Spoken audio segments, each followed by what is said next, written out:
আসসালামু আলাইকুম প্রিয় শিক্ষার্থীরা, এই ভিডিওতে আমরা ক্লাস 8 এর ইংরেজি বইয়ের 36 পৃষ্ঠার ই এবং এফ এই দুইটা কোয়েশ্চেনের লাইন বাই লাইন অনুবাদ এবং উচ্চারণ সহ উত্তর নিয়ে আলোচনা করব। প্রতিটার মধ্যেই আমরা কিন্তু লাইনের নিচে সেটার বাংলা অনুবাদ এবং বাংলা অক্ষরে সেটার ইংরেজি উচ্চারণটাও লিখে দিয়েছি, যাতে করে তোমাদের উচ্চারণ করতে সুবিধা হয়। আমাদের আগের ভিডিওটিতে শিলা কমেন্ট করেছে, থ্যাংক ইউ স্যার, ওয়েলকাম শিলা। এর মধ্যে বলছে open the table of contents page of your English textbook, work in pairs and find out the answers to the following questions। অর্থাৎ তোমার যে ইংরেজি বইটা আছে সেটার সূচিপত্রের পৃষ্ঠাটি খোলো, জোড়ায় কাজ করো এবং নিচের প্রশ্নগুলোর উত্তর খুঁজে বের করো। তো চলো আমরা আমাদের যে ইংরেজি বইটা আছে সেটার মধ্যে আগে চলে যাই। সেটার একদম প্রথম দিকে আমরা চলে যাব টেবিল অফ কন্টেন্টসের মধ্যে। এই যে এখানে যদি আমরা একটু খেয়াল করি, দেখো 11টা ইউনিট দেওয়া আছে। এই যে 11টা ইউনিট, এবং এখানে যে পৃষ্ঠাগুলো দেওয়া আছে 1 থেকে 160 পৃষ্ঠা পর্যন্ত দেওয়া আছে। এইখান থেকে আমাদেরকে এখন কোয়েশ্চেনগুলো করা হবে। প্রথম কোয়েশ্চেনটা হলো what is the title of the page, অর্থাৎ পৃষ্ঠাটির শিরোনাম কি, অর্থাৎ পৃষ্ঠার মধ্যে কি টাইটেল দেওয়া আছে। এখানে আমরা লিখব answer the title of the page is contents, অর্থাৎ পৃষ্ঠাটির শিরোনাম হলো সূচিপত্র। তোমরা যদি পৃষ্ঠাটার দিকে একটু তাকাও এই যে এখানে, তাহলে দেখতে পাবে এই যে কন্টেন্টস দেওয়া আছে পৃষ্ঠার শুরুর মধ্যে। কন্টেন্টস মানে হলো সূচিপত্র। এরপর দ্বিতীয় কোয়েশ্চেনটা হলো what are the column heads, অর্থাৎ কলামের শিরোনামগুলো কি কি। এর অ্যান্সার আমরা লিখব দ্য কলাম হেডস আর ইউনিট, টাইটেল অ্যান্ড পেজেস, অর্থাৎ কলামের শিরোনামগুলো হলো ইউনিট, টাইটেল বা শিরোনাম এবং পৃষ্ঠা। তোমরা যদি এইখানে দেখো তাহলে দেখতে পাইবা এই যে প্রথমটা হলো ইউনিট, প্রথম কলাম, এটা হলো কলাম, যেগুলো উপর থেকে নিচ পর্যন্ত থাকে সেটাকে কলাম বলা হয়। এই যে প্রথম কলাম ইউনিট, পরের কলাম হলো টাইটেল, পরের কলাম হলো পেজেস। এরপর 3 নম্বর কোয়েশ্চেনটা হলো which page numbers contain the topics, অর্থাৎ কোন পৃষ্ঠা নম্বরগুলোতে বিষয়গুলো রয়েছে বা টপিকগুলো রয়েছে। এর অ্যান্সার আমরা লিখব the page numbers that contain the topics are 1 থেকে 11, 12 থেকে 18, 19 থেকে 32, অর্থাৎ এরকমভাবেই এই যে যেই পেজগুলোর মধ্যে এই যে কন্টেন্টগুলো রয়েছে ইউনিটগুলো, সেগুলো এই যে 1 থেকে 11, 12 থেকে 18, 19 থেকে 32 এরকমভাবে যাইতে যাইতে 138 থেকে 141, 142 থেকে 160 পর্যন্ত এগুলো আমরা এটার অ্যান্সার এই যে লিখে দেব, সবগুলো এখানে লিখে দেব। এরপর 4 নাম্বার কোয়েশ্চেনটা হলো which topic starts in page 44, 44 পৃষ্ঠায় কোন বিষয়টি শুরু হয়। এর অ্যান্সারটা হবে the topic humans and environment starts in page 44, অর্থাৎ 44 পৃষ্ঠার মধ্যে মানুষ এবং পরিবেশ বা হিউম্যানস অ্যান্ড এনভায়রনমেন্ট বিষয়টি শুরু হয়, অর্থাৎ এইটা শুরু হয়। তাহলে আমরা যদি এখন 44 পৃষ্ঠায় যাই তাহলে দেখতে পাইবা এই যে 43 থেকে 58, তার মানে 44 পৃষ্ঠায়ও কিন্তু এইটাই থাকবে, যেহেতু 58 পৃষ্ঠা পর্যন্ত এইটার আন্ডারেই সবগুলো লেসন থাকবে। এরপর পরের কোয়েশ্চেনটা হলো হাউ মেনি ইউনিটস আর দেয়ার, কয়টি ইউনিট সেখানে আছে। এর আনসার হবে দেয়ার আর 11 ইউনিটস, অর্থাৎ 11টি ইউনিট আছে।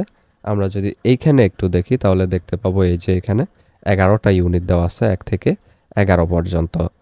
এরপর 6 নম্বর question how many page numbers are there in the book, বইটিতে কয়টি পৃষ্ঠা নম্বর আছে। এর অ্যান্সার হবে there are 160 page numbers in the book, অর্থাৎ বইটিতে 160টি পৃষ্ঠা নাম্বার রয়েছে। আমরা যদি এখানে দেখি এই যে দেখো সর্বশেষ পেজ নাম্বার কিন্তু 160, তার মানে এখানে 1 থেকে 160 পর্যন্ত রয়েছে। এরপর দেখো এফ নাম্বারে আরও কয়েকটা কোয়েশ্চেন দেওয়া আছে।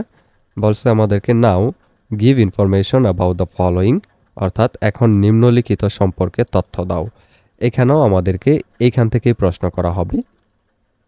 প্রথমটা বলছে name or title of the table of contents page, সূচিপত্রের পৃষ্ঠার নাম বা শিরোনাম। এই যে দেখো এখানে কিন্তু তোমার জন্য জায়গা রাখছে, এখানে তোমরা উত্তরটা লিখবে। আমরা উত্তরটা নিচে লিখেছি তোমাদেরকে বোঝানোর জন্য, কিন্তু তোমরা এই যে কন্টেন্টসটা লেখা আছে এখানে, এই কন্টেন্টসটা তোমাদের বইয়ের মধ্যে লিখে দিবে।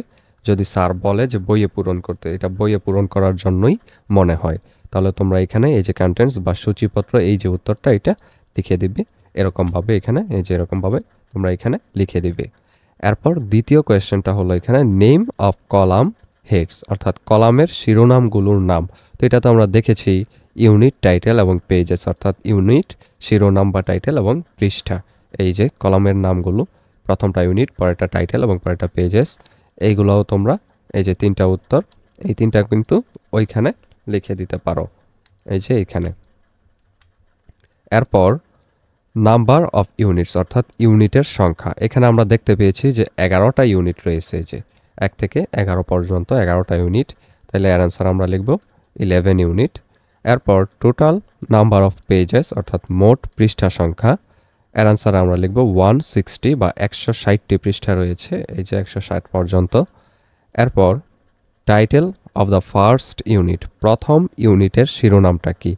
প্রথম ইউনিটের শিরোনাম আমরা এখানে দেখতে পাচ্ছি, এই যে a glimpse of our culture, তাহলে এখানে আমরা এই অ্যান্সারটাই লিখে দেব, a glimpse of our culture বা আমাদের সংস্কৃতির এক ঝলক। এরপর page number where the first unit starts, প্রথম ইউনিট যে পৃষ্ঠা থেকে শুরু হয় তার পৃষ্ঠা নাম্বার কত?